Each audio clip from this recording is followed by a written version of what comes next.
1, 2, 3, come on. Come on, come on.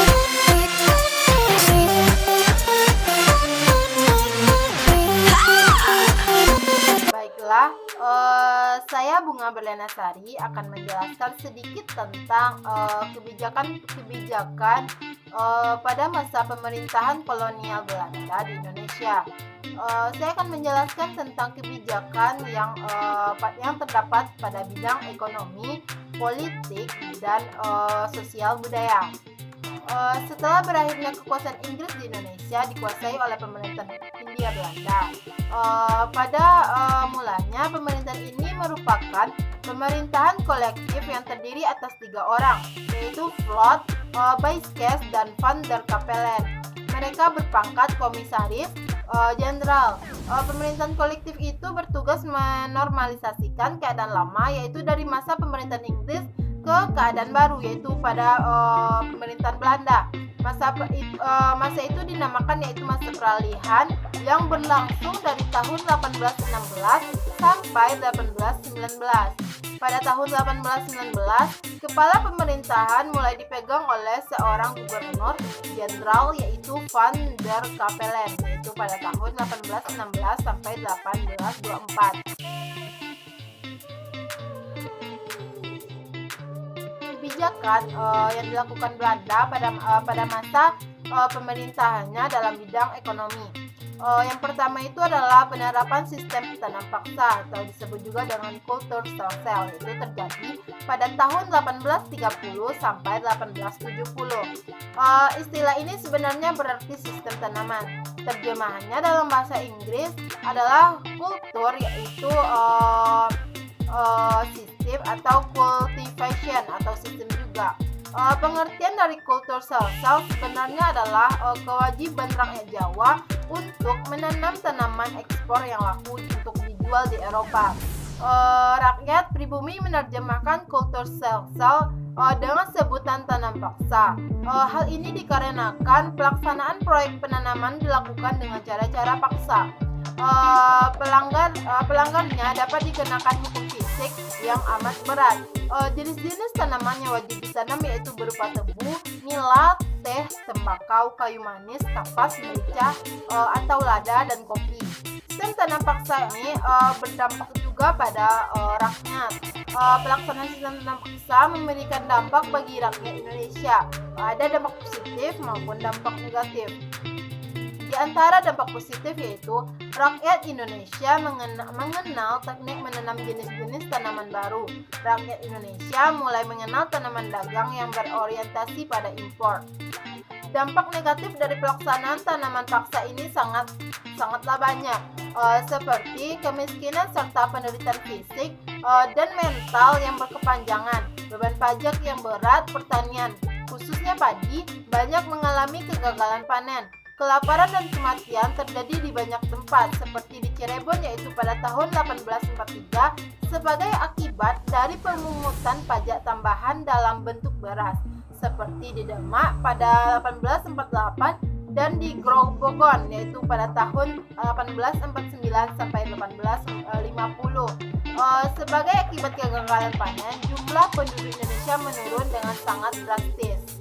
Kebijakan yang diterapkan Belanda dalam bidang ekonomi selanjutnya yaitu sistem politik ekonomi liberal.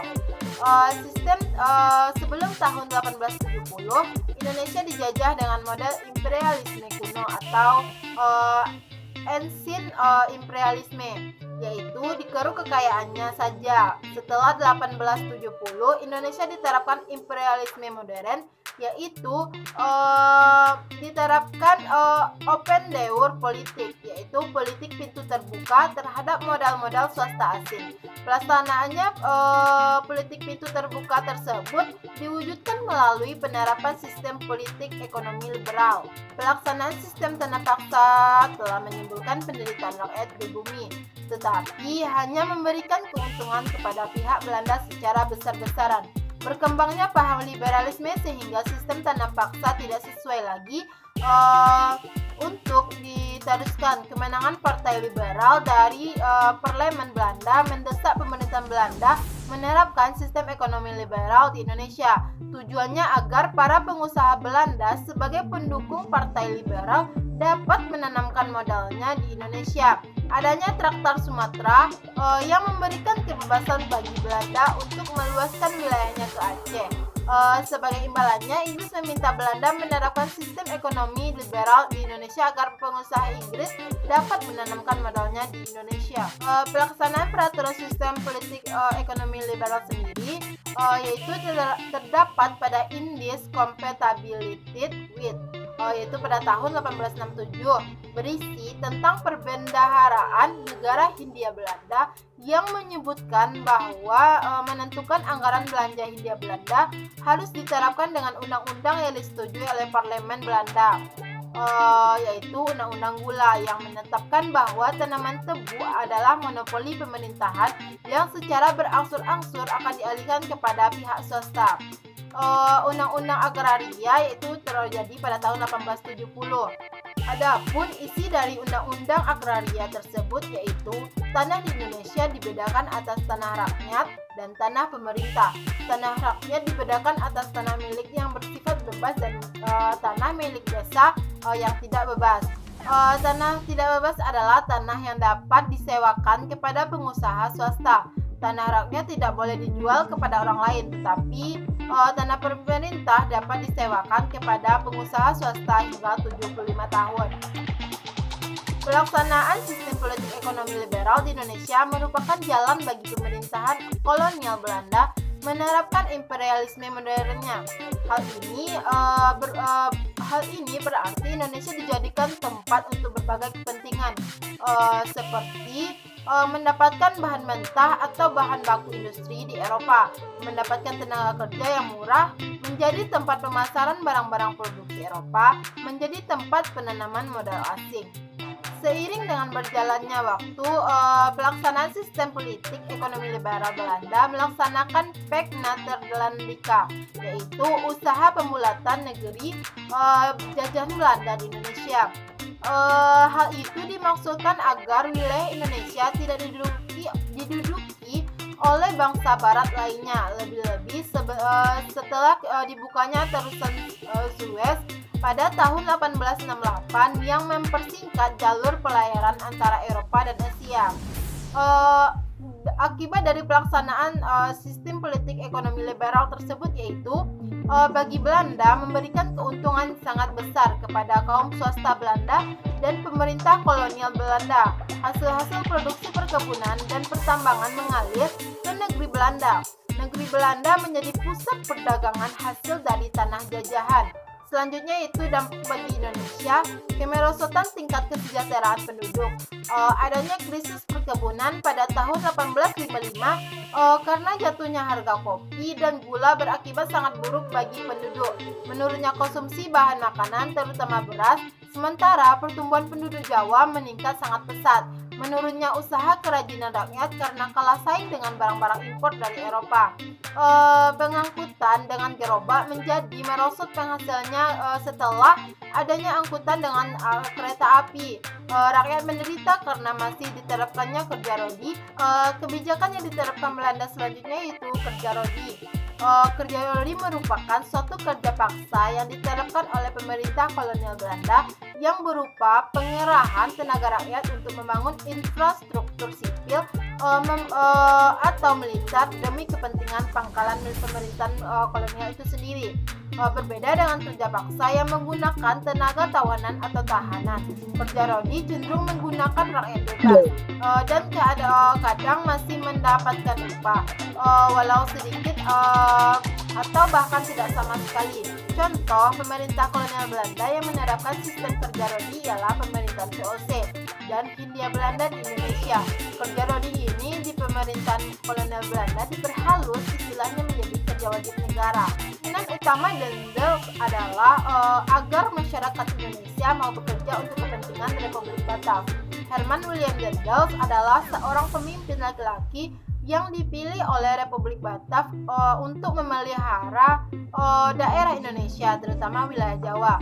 Untuk mewujudkan keinginannya dan keinginan Republik Batak itu, dia membentuk beberapa langkah yang akan membawa pengaruh ke dalam bidang pertahanan, bidang keamanan, dan juga administrasi. Selain itu, masih ada tindakan-tindakan Dendels yang lainnya seperti meningkatkan jumlah tentara dan membangun jalan raya dari Anyer sampai ke Panarukan sepanjang 1.100 km. Kegiatan ini mengubah image Dendels. Dulu dia dikenal sebagai seorang pemuda yang memegang teguh semboyan revolusi Prancis. Setelah semua itu terjadi, dia menjadi seorang pemuda yang kejam dan diktator. Dendels menyuruh semua rakyat untuk melakukan kerja rodi. Ketika pembangunan jalan Anyer ke Panarukan, banyak rakyat meninggal. Kerja rodi, pembangunan rakyat di pangkalan ujung kulon membuat rakyat sulit mencapainya. Tempat pembuatan jalan tersebut penuh dengan nyamuk malaria, sehingga tidak sedikit rakyat Indonesia yang meninggal ketika pelaksanaan program tersebut. Bentuk kerja yang dilakukan oleh rakyat yang sedang kerja rodi, misalnya mendayung perahu, membuat fasilitas jalan atau jembatan, membangun perbentengan, kerja belandong atau penebangan kayu, dan kerja di perkebunan pemerintah.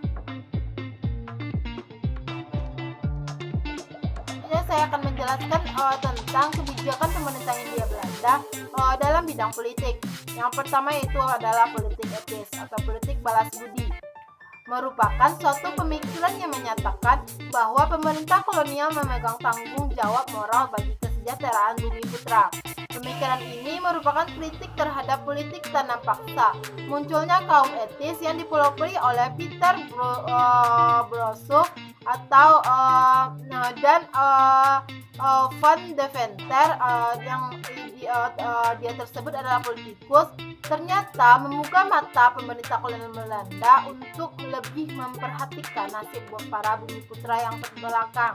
Pada 17 September 1901, Ratu Wilhelmina yang baru naik tahta menugaskan dalam pidato pembukaan parlemen Belanda bahwa pemerintah Belanda mempunyai panggilan moral dan hutang budi terhadap bangsa bumi putra di Hindia Belanda. Ratu tersebut menuangkan panggilan moral tersebut ke dalam kebijakan politik etis yang terangkum dalam program Tries van Deventer yang meliputi irigasi atau pengairan, membangun dan memperbaiki pengairan dan bendungan untuk keperluan pertanian.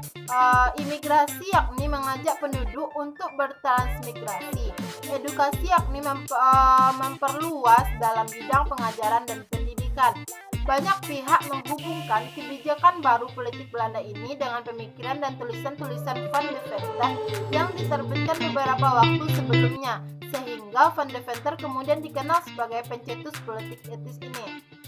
Kebijakan pertama dan kedua disalahgunakan oleh pemerintahan Belanda dengan membangun irigasi dan perkebunan Belanda dan emigrasi dilakukan dengan memindahkan penduduk ke daerah perkebunan Belanda untuk dijadikan pekerja rodi. Hanya pendidikan yang berarti bagi bangsa Indonesia. Pengaruh politik etis dalam bidang pengajaran dan pendidikan sangat berperan dalam pengembangan dan perluasan dunia pendidikan dan pengajaran di Hindia Belanda. Salah seorang dari kelompok etis yang sangat berjasa dalam bidang ini adalah Abben Danon, yaitu pada tahun 1852 sampai 1825. Dia adalah seorang menteri kebudayaan agama dan kerajinan selama 5 tahun. Sejak tahun 1900 inilah berdiri sekolah-sekolah baik untuk kaum priai maupun rakyat biasa yang hampir merata di daerah-daerah. Sementara itu dalam masyarakat telah terjadi semacam pertukaran mental antara orang-orang Belanda dan orang-orang bumi putra. Kalangan pendukung politik etis merasa prihatin terhadap bumi putra yang mendapatkan diskriminasi sosial budaya. Untuk mencapai tujuan tersebut, mereka berusaha menyadarkan bumi putra agar melepaskan diri dari belenggu feodal dan pengembangkan diri menurut model Barat yang mencakup proses emansipasi dan menuntut pendidikan ke arah swadaya.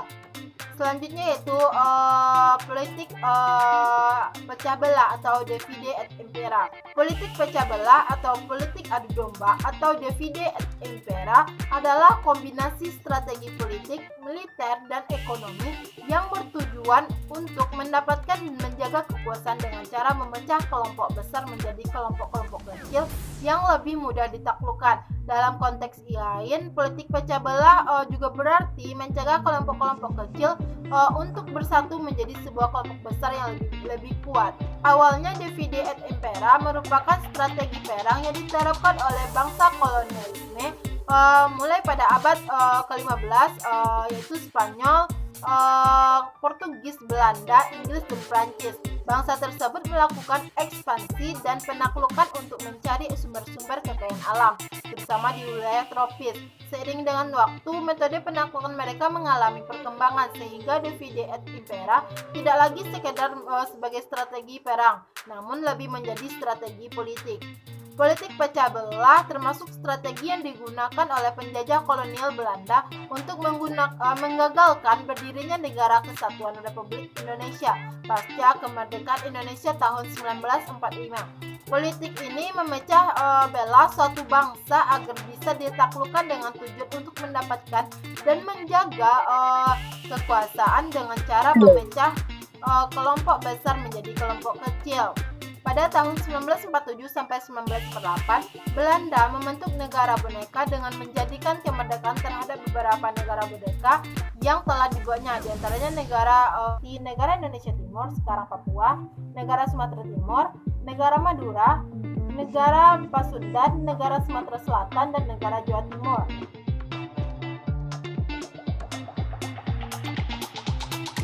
Selanjutnya yaitu kebijakan masa pemerintahan Hindia Belanda pada bidang sosial dan budaya. Pada masa pemerintahan Thomas Stamford Raffles, dia memberikan bantuan kepada para ahli pengetahuan seperti Horsfield, Crawford, dan Mackenzie untuk menyelidiki peninggalan sejarah kuno yang ada di Indonesia. Selanjutnya, membantu lembaga kebudayaan seperti Lembaga Betawi untuk memajukan kebudayaannya. Sekian penjelasan dari saya, terima kasih. 1, 2, 3, come on!